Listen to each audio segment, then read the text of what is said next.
കേരളത്തിൽ നിങ്ങൾ ഉൾപ്പെടുന്ന എല്ലാവരും ഒരുവിധം ഹോം ലോൺ എടുത്തവരായിരിക്കും. അപ്പോൾ ഈ വീഡിയോ ഫുള്ളായിട്ട് കണ്ടാൽ പെട്ടെന്ന് എങ്ങനെ ഹോം ലോൺ തീർക്കാം എന്നുള്ളത് നിങ്ങൾക്കറിയാം. അപ്പോൾ വീഡിയോ ഫുള്ളായിട്ട് കാണാം. അപ്പോൾ ഇന്ന് നമ്മൾ പറയാൻ പോകുന്ന ഈ ഹോം ലോൺ എങ്ങനെ പെട്ടെന്ന് തീർക്കാം, അതിൽ എന്തൊക്കെ ശ്രദ്ധിക്കേണ്ട ചെറിയ പോയിന്റുകൾ വെച്ചിട്ട്. ഓക്കെ, അപ്പോൾ ഫസ്റ്റ് തന്നെ നിങ്ങൾ ഹോം ലോൺ എടുക്കുമ്പോൾ ശ്രദ്ധിക്കേണ്ട കാര്യം എന്ന് വെച്ചാൽ ഈ ഒരു ഓപ്ഷൻ നിങ്ങൾ മേ ബി ശ്രദ്ധിച്ചിട്ടുണ്ടാവില്ല. നിങ്ങൾ ഇൻട്രസ്റ്റ് റേറ്റ് എടുക്കുമ്പോൾ ഫ്ലോട്ടിംഗ് ഇൻട്രസ്റ്റ് റേറ്റ് എടുക്കുക. അതായത് ഫ്ലോട്ടിംഗ് കൊണ്ട് ഫിക്സ്ഡ് ഉണ്ട്. ഫിക്സ്ഡ് ആകുമ്പോൾ നിങ്ങളുടെ ഇൻട്രസ്റ്റ് റേറ്റിൽ വലിയ വ്യത്യാസമൊന്നും ഉണ്ടാവില്ല. ഫ്ലോട്ടിംഗ് റേറ്റ് എന്ന് പറയുന്നത് നിങ്ങളിപ്പോൾ ന്യൂസിലൊക്കെ കണ്ടിട്ടുണ്ടാവും. ഇപ്പോൾ RBI റിവേഴ്സ് ഇപ്പോൾ അല്ലെങ്കിൽ റിപ്പോ റേറ്റ് കുറച്ചു, ഇൻട്രസ്റ്റ് ഇപ്പോൾ അങ്ങനെ കുറച്ച് കൂട്ടി ഇങ്ങനെ പറഞ്ഞിട്ട് കുറേ കേട്ടിട്ടുണ്ടാവും. അപ്പോൾ ഇതിൻ്റെ അടിസ്ഥാനത്തിലായിരിക്കും ഈ ഒരു ഫ്ലോട്ടിംഗ് റേറ്റിൽ വ്യത്യാസം വരുന്നത്. അപ്പോൾ ഈ ഒരു വ്യത്യാസം വരുന്നതിനനുസരിച്ച് നമ്മുടെ ലോണിൻ്റെ ഇൻട്രസ്റ്റ് റേറ്റിലും വ്യത്യാസം വരും.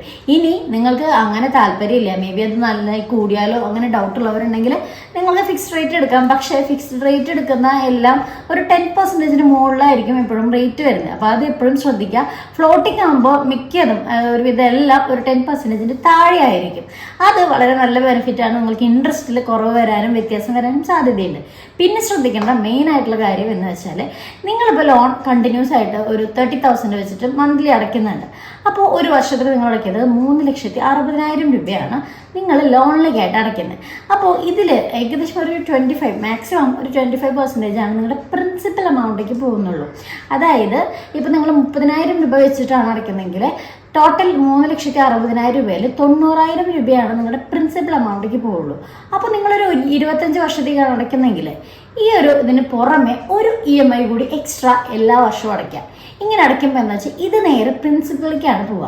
അപ്പോൾ നിങ്ങളുടെ 25 വർഷം എന്നുള്ളത് 20 വർഷം വരെ കുറയാനും ആ ഒരു 20 വർഷത്തിനുള്ളിൽ നിങ്ങളുടെ ഹോം ലോൺ തീരാൻ തീരും. അപ്പോൾ ഇങ്ങനെ ഒരു ട്രിക്ക് ചെയ്താൽ നിങ്ങൾക്ക് നിങ്ങളുടെ ഹോം ലോൺ പെട്ടെന്ന് തീർക്കാനായിട്ട് പറ്റും.